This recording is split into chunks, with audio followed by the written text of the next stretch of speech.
Hello everyone. இன்றைக்கு நம்ம செல்லம்மா வீட்டில் ஒரு சூப்பரான மஷ்ரூம் பிரியாணி சிம்பிளாக அண்ட் ஃபாஸ்ட்டாக எப்படி செய்கிறதுன்னு பார்ப்போம்.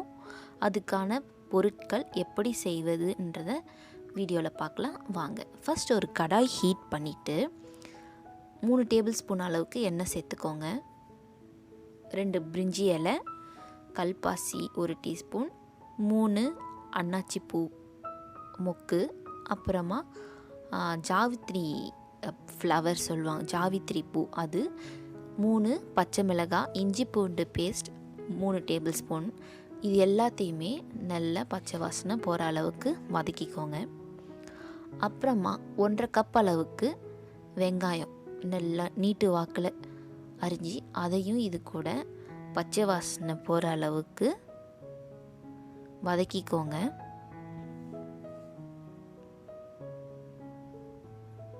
அப்புறமா ஒரு ஃபுல் டொமேட்டோ, அதாவது ஒரு மீடியம் சைஸ் தக்காளி பழமாக எடுத்து ஃபுல்லாக ஆட் பண்ணிக்கிறேன். இதில் மஷ்ரூம் பார்த்திங்கன்னா 3 கப் அளவுக்கு மஷ்ரூம் சேர்த்துக்கிறேன், அதாவது 400 கிராம் மஷ்ரூம் அளவுக்கு சேர்த்துக்கோங்க.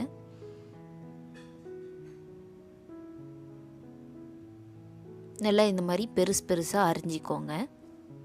ஏன்னா அதுக்கப்புறம் மஷ்ரூம் நம்ம குக் பண்ணதுக்கப்புறம் குட்டியாகிடும்.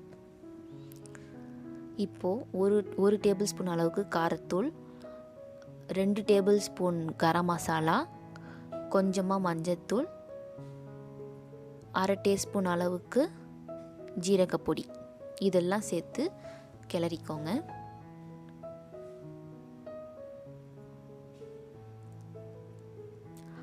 ஒரு சின்ன குழிக்கரண்டி அளவுக்கு புளிப்பில்லாத தயிர் சேர்த்துக்கோங்க.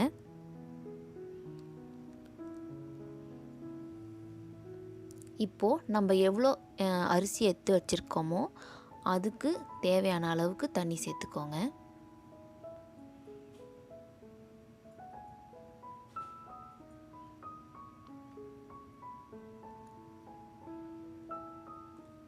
நான் 1.5 கப் அரிசி, அதனால் 3 கிளாஸ் அளவுக்கு தண்ணி சேர்த்துக்கிறேன்.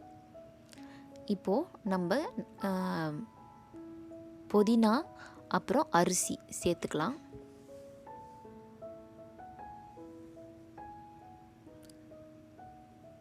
ரொம்ப ஸ்லோ தீயில வச்சு நல்லா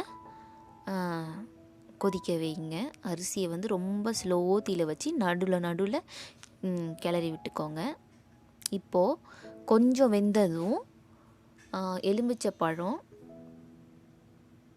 நெய், அப்புறம் புதினா இதை சேர்த்து ஒரு அடிக்கான ஒரு கிளறி விட்டுட்டு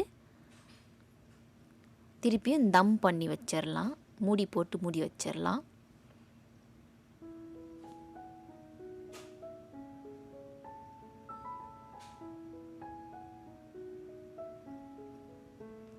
அவ்வளோதான். இப்போ ரொம்ப ஸ்லோ தீயில வச்சு நம்ம தம் போட்டு மூடி வச்சோம். இப்போ பார்த்திங்கன்னா சூப்பரான மஷ்ரூம் பிரியாணி ரெடி ஆயிடுச்சு.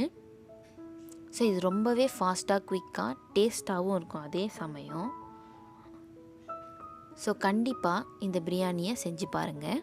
இது ரொம்ப பேசிக் ஒரு ஸ்டைல் பிரியாணி தான், அவ்வளோ டேஸ்ட்டாக இருக்கும், குழந்தைங்களுக்கும் ரொம்ப பிடிக்கும். ஸோ இந்த மாதிரி ஒரு சூப்பரான குயிக்கான ரொம்பவே டேஸ்டான ஒரு ரெசிப்பியில் உங்களை சந்திக்கிறேன். அது வரைக்கும் பை பை ஃப்ரம் செல்லம்மா வீடு. மறக்காமல் சப்ஸ்கிரைப் பண்ணுங்கள், ஷேர் பண்ணுங்கள் அண்ட் லைக் பண்ணுங்கள்.